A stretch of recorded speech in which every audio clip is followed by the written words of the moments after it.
When you think of Disney Springs, you probably think of shopping. I think of food. And we're gonna eat our way around Disney Springs and hopefully not break the bank.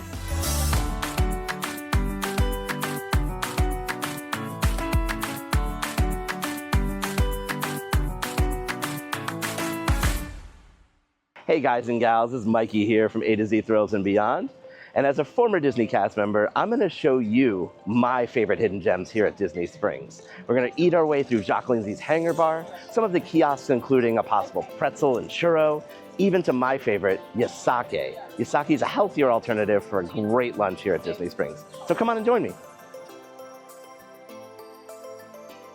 Hey guys, so this dish just arrived, and again, I wish you guys had smell-o-vision because when that lid came off, it just was this absolutely toasted, I don't even know how to explain it. It was like a fresh French onion soup that it just sits there. And it was just like, words cannot describe. So I gotta do it again, boom, scratch and sniff onions, but fresh caramelized onions. Don't forget the cheese.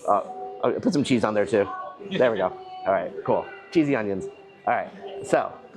Now this is the, I don't even know the full name of it, so I gotta look at here, the Palawan Volcano Temple Dip.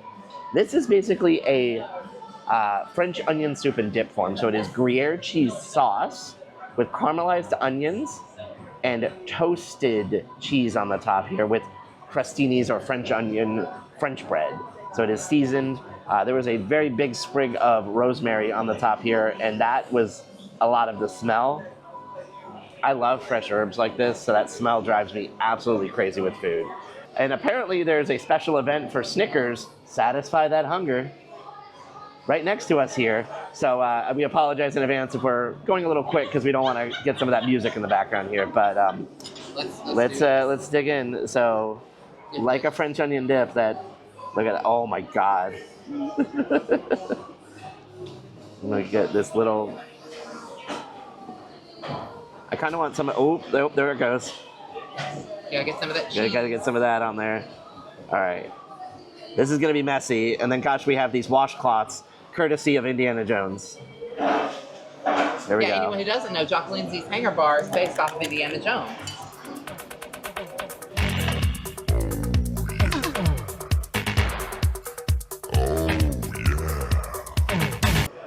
Where did I just go? That was, oh my God. It is so creamy, so delicious. It is cheesy French onion soup. It is, when you think of the French onion soup and that layer of cheese that's on the top there, this is all of that. This is just nothing but cheese and herbs and caramelized onions. It is so good and so smoky. It is, I can't. Matthew is going to die in a second. If I have to give a negative critique. A what? A negative critique. Not a negative one, a negative. Like, because me Floridian. So, I'm just gonna say I don't think there's enough bread to support the amount of cheese in this, so might ask for a little more bread. Don't know if there's an extra charge for that or whatever, but the amount of cheese in this, a lot of other people have also said get another entree, such as the cheese bread or the pretzel, and dip it into the cheese.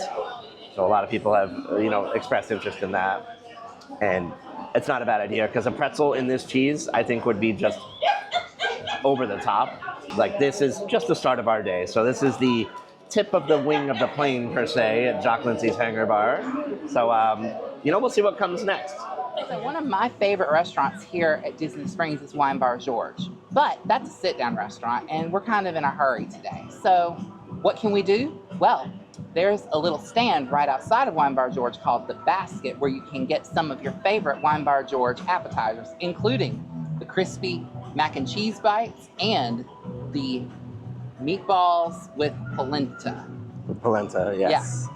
The polenta on this really intrigues me, which, by the way, I have never been to Wine Bar George. I think of it as a fancy restaurant because I don't really drink too much, so I think of a wine bar. Yeah. I don't think of the food there, personally. So that's another thing that we're doing today as well, is a lot of these restaurants we're going to are known for their drinks and their libations. So we're trying the foods at these places to show you there's more than just drinking at these restaurants. So which one do you want to try first, Adventure Cedar? Well, you have raved about these mac and cheese balls, so I'm gonna start with those. All right. So I had a feeling you probably would. You know, this looks absolutely amazing. I'm gonna get one with a little bit of sauce, but not like drenched in sauce. Look at that! Oh my God, that cheese. Do we get a cheese pull? Do we get a? I mean, we got it to go. Oh, no, so probably not much of a cheese Get a little bit of sauce, but here we go. They are delicious. They really are. I don't know if it's worth the price. That's my thing. That is the thing. They are $16. This is $16 for the mac and cheese bites and $16 for the meatballs. I do have an annual pass, so I did get a 10% off discount. So it was about $30 total for both of these. I got to give it a second try. Hold on. They are delicious. They really, really are. I just don't know if I could see myself doing a $16 charge for these, considering if I go to a place like Cheesecake Factory. It's actually $17.50. But they're like double the size. Yeah, they are. These are delicious. I would get them again. I would split them with somebody and be like, hey, let's go halvesies like we're doing now, just to allow as a snack option. Yeah, let me remind myself how good these are. There is a lot of cheese in these. Oh, yes. For sure. And you can tell this is a homemade mac and cheese. Like, this is not... Let me say this. I actually had Cheesecake Factory last night for dinner, and I had the mac and cheese balls. These are better. These are better. I do agree. These are better flavor than the macaroni and cheese balls from Cheesecake Factory. Don't come at me, haters. So now that we've tried one, gonna dig into these meatballs here. Matthew, have you had the meatballs? Yes. Okay. It's been about 4 years. Ooh, look at that cut though. So, oh, that's a big piece though. Definitely get some of that. Why not? Like, live a little. Yeah, don't forget the polenta. It's actually, look at that. Trust me, it's good. The meatball has a really good smoky flavor to it. I did not expect that. Didn't really get too much of the polenta. I am a huge, like, grain fan like this. Like, I love grits and polenta and rice, and so for me, that polenta is the side, and you get a lot of polenta in this. I would get that over that because of the sustenance amount of food in that. Also, those meatballs are really good. I don't know where that smokiness comes from, but it's got a bite. And again, neither are bad. It's just the polenta, I think, adds like a nice side. Yeah. The tomato sauce, the smokiness. 3 meatballs could be a little bit more. I think in the restaurant, when you do a table service, you get a little bit more or bigger meatballs. But it is the same price in the restaurant. It is the same price. So when you get to go, or when you order Uber Eats or DoorDash or whatever, of course, it's not what you expect in the restaurant. But as walking around Springs as a little snack here, this is a good one. I would get this again. All right, guys, as we continue our travels around Disney Springs, we have traveled all the way to Japan to Yasake. Whoa. Yasake is actually a Mitsukoshi restaurant. Mitsukoshi. I'm totally lost on how to pronounce that properly. Yasake has a very interesting concept here that I absolutely love, and it is the build your own bowl. Now, the build your own bowl, you start with a base of either jasmine rice or leafy greens, and then you choose what you want on top. You can do a fresh poke bowl with salmon or tuna. You can also do meats like I did here with grilled chicken breast. They also have the option of tofu for vegetarians, but I love it because adventurous eaters like myself and picky eaters like Matthew and Daniel, no offense, boys. None taken. Can customize the bowl to their own choosing. So to me, this is huge. Like, look at the size of my hand on the side here. This is a big serving for only $12. It's also a healthier alternative to getting like fried foods or greasy foods. This is gonna make you feel satisfied with food, but not weighed down, especially when you're walking on Disney Springs all day. It's hot out here. It's gonna be a lot. So I decided to go with the teriyaki chicken, and on top we have spinach, carrots, cheese, tempura crunchies, cucumbers, and the jasmine rice base. Now, we did add on a side of the chicken karaage. Karaage. Again, I don't speak proper English, so words are hard. And so this is the fried Japanese chicken with a teriyaki dipping sauce. Yep.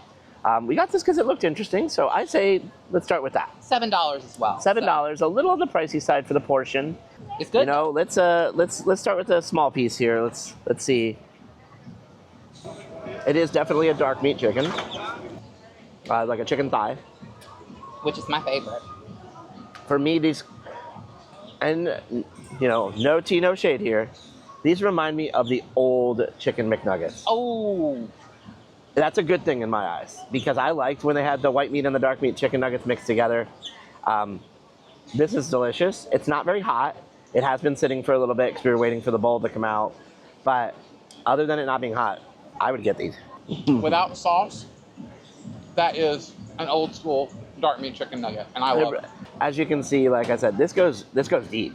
This is a lot. There's a rice, there's spinach, there's chicken, there's crunchies. I'm gonna try and get a little bit of everything here. I don't see a lot of cheese. I don't see a lot of cheese, but also I don't mind that.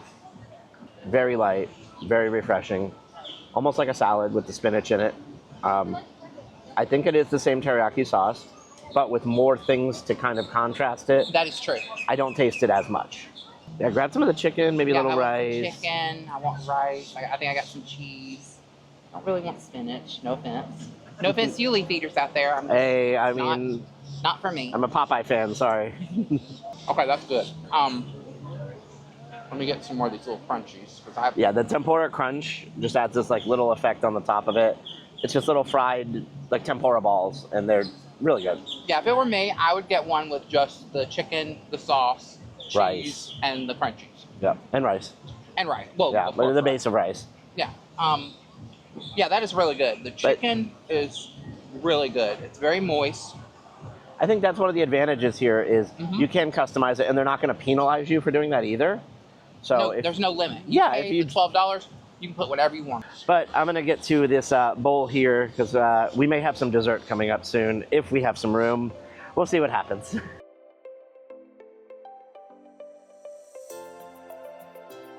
All right, so I've had this place many times before, but there was something I actually saw on a sister vlog, you know, right down Main Street. I saw her picture of the menu, and I saw Pog flavored sorbet. For those of you who do not know what Pog is, it is a classic Disney drink here, featured in many restaurants, and it includes passion fruit, guava, and it's passion fruit, orange guava, Pog. And I snuck a little taste of this, and I will just say, it is so refreshing. It is just, other than it melting, it is perfect for a hot day here. This is absolutely delicious. Matthew was very wanting to try this, and I will get their reaction. They're fainting in the chair over here. This is absolutely delicious. My favorite dessert in the world is tiramisu. And this is tiramisu, but strawberry tiramisu, and it's milk-based, not coffee-based. So I had to try that. I had to get it and try it. So I'm a tiramisu connoisseur, so let me try the top. That'll be like the homemade cream and custard. This, I would probably not get again. Yeah, no. Oh? It's fine. I don't get a tiramisu out of this. No. Because when you think tiramisu, you think the mascarpone cheese, the ladyfingers, the espresso. I mean, it doesn't have any. That was my immediate question to her was, how do you have something with coffee and strawberry? It's literally not. It's strawberry and and there's very little strawberry flavor. But when you compare it to this goodness, I don't think it's bad. I don't think it's good. I'd get it again, but this is a... You would get that again? This is a 10 out of 10. Right here, Dancing Orange Bird. Because this is like literally the definition of refreshing, and I'm going to say healthier alternative. Nothing is 100% healthy, but to be able to get a sherbet or a sorbet at a place like that, as soon as I saw it on the menu, I'm like, I have to try this, and I'm very glad I did. With that, we have eaten our way through appetizers, entrees, and now desserts. So we are completely full. like we said, it is almost impossible to eat all of the foods we intended on eating today here without getting severely full. And so When you add remember, everything up, we spent less than $100. yeah, I'm gonna math it in my head. I mean, I don't even think we spent for the appetizer it was 16 with tip. Each. It was about $30 for the other two, Mm-hmm. the $12 at Yasake and the $7, so $20 there. And then for all three of our desserts, $20 there. So 30 plus 40, we spent about $70, $85 between all of that for a full meal, traveling and walking around. And that's what I like best is it was So if spaced anyone around. tries to tell you that Disney is super expensive and not affordable, they're just not doing it right. You just got to find the right things. I Mhm. mean, that's really it. So with that being said, remember, hit that subscribe button to check out our future videos. Mhm. And also, please let us know what your favorite or least favorite foods are again, once again, because we want to know what should we try? What shouldn't we try? And then we're going to try it and tell you how we thought about it. So, hey, anything for you guys. So with that being said, I'm Mikey. I'm Matthew, the adventurous eater in training. Yes, that's right. My little trainee over here, slightly evolving. I have a feeling there's a third evolution coming soon. We'll see what happens. But I'm Mikey, I'm Matthew. and we are A to Z Thrills and Beyond. And always remember, keep calm and taste beyond.